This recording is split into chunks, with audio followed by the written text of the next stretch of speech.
I think I started thinking about myself as an alcoholic and an addict when I was about 15 or 16 years old.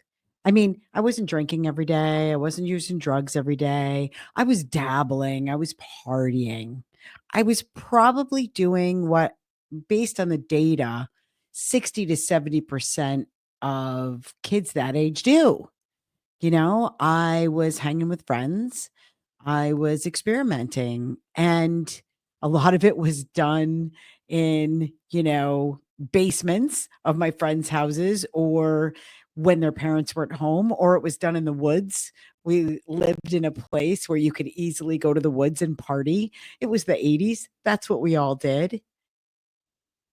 But I started thinking of myself that way because I was told by my father and his AA friends that I had an addictive personality, that it was in my genes, that if I ever drank or drugged and liked it, then I was doomed. I was doomed. And even though the very first time I got drunk, I got sick as a dog. I was like 13 years old. I was at a friend's house and her mother wasn't home. I really wanted this girl to like me. It wasn't the first time I'd tasted alcohol, but it was the first time I actually was drinking to get drunk. I was drinking looking for something to happen, and it was fun. We giggled, I liked the feeling of becoming tipsy. I liked that buzzy, off kilter feeling in my brain. And so I interpreted that as magic. But did I go back to the magic over and over again right from go? No. The first time I smoked pot, I was with a boy I really wanted to like me. And I tried to act high, but I didn't really feel different. And so initially, I didn't really like marijuana all that much. And so that wasn't something I went back to until much later. But I did go back to alcohol once or twice that year. And it wasn't until I could drive, till I got my driver's license at 16, which made me feel incredibly free, that I started drinking more regularly with friends. And I would fantasize about drinking alone even then, and some would say, "There it is," right? And I believed that. I believed that my obsession with alcohol started before I even drank it. My obsession with alcohol started because I was told I was an alcoholic from birth. I was told I was an addict from birth. And so all the evidence to the contrary made no difference. It was only a matter of time before I would succumb to who I really was. And that's the key to it, right? Who are you really? Do we define ourselves by any other behaviors? Do you define yourself by driving in your car? I drive my car every day.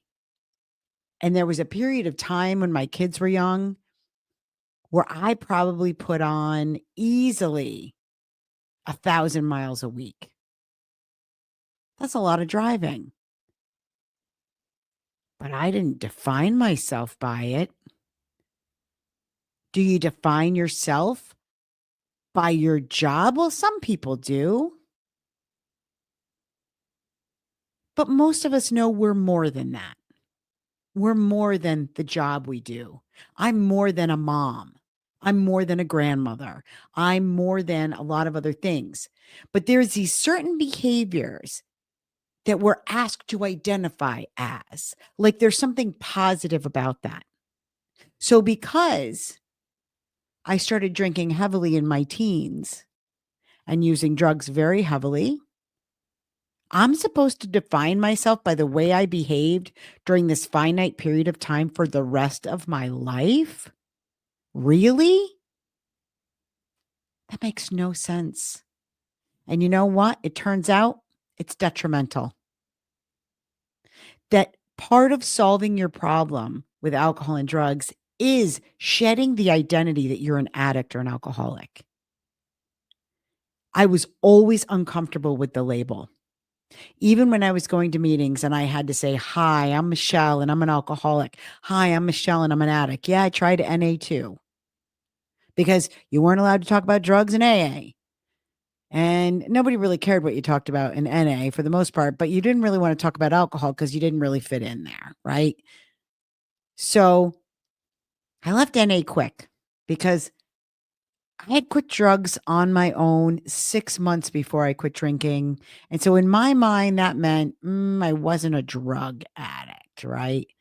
But then you go to AA and they're like, well, a drug is a drug is a drug. So even if you go smoke marijuana or take an opiate, you're gonna be back to drinking again. One feeds the other, right? That's not true either. Not at all. So no such thing as a gateway drug. None of that is real.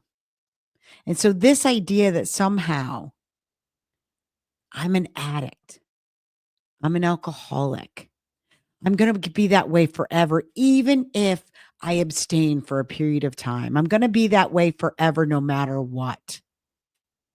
It puts me in this special class of people. I rejected that. I rejected that. I probably was in AA about 5 years and I started seeing the holes. I always kind of saw them. I never really believed that I was powerless. I threw that away right away because I had quit on my own 5 days before I went to a meeting. There was nothing magical happening in the meetings. I made some friends there. At least I thought I did. But when I started refusing to call myself an alcoholic in the meetings, I would say, "Hi, I'm Michelle, and I used to have a problem with alcohol and drugs. Hi, I'm Michelle. I've overcome a problem with alcohol and drugs," or something like that, because I wanted it to be more helpful to people, and I knew how detrimental taking on that identity was. So I let it go. I completely let it go. But I got a lot of shit for an AA, let me tell you what. Who are you? What are you? They will tell you it's a slippery slope to shed the identity of an addict or alcoholic. And I believed that once too. When my father told me that he wasn't an alcoholic, I said, "Oh," and this was before I went to AA. I said, "Oh, so that means you can drink safely, right? That's what that means?" And he would say, "Yeah, it does, safely." We'll talk about that in another video.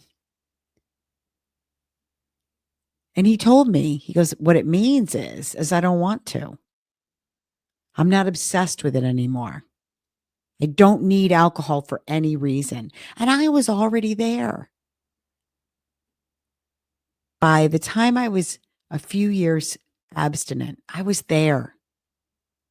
I knew I wasn't missing out on anything. I knew didn't have an obsession with alcohol anymore. It was gone. I had moved on with my life. I had stopped my heavy substance use and moved on. And it turns out that's the way nearly everyone solves their problem. It's truly the way everyone solves their problem, even though some people don't realize it.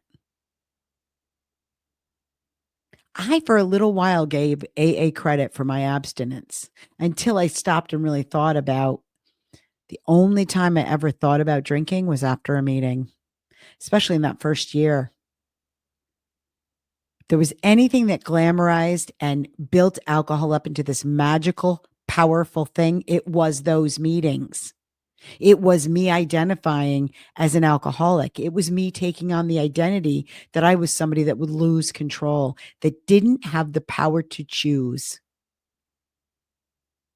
So, yeah, I let go of that identity. Shedding that identity changes everything.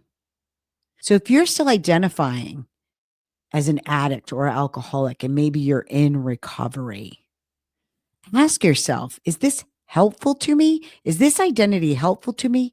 Or is it causing unnecessary problems in my life where there doesn't have to be anymore? I don't identify myself by any other habit I've changed.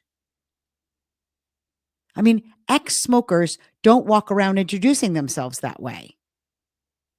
That would be weird, wouldn't it? They don't. You are not what you used to do. Most definitely not. You're not a habit that you've given up, nor are you a habit that you're still doing. You're so much more than that. You're a human being. I choose to identify as a human being with normal human struggles. So, yeah, I shed the alcoholic and addict identity. And you can too. It'll change your life.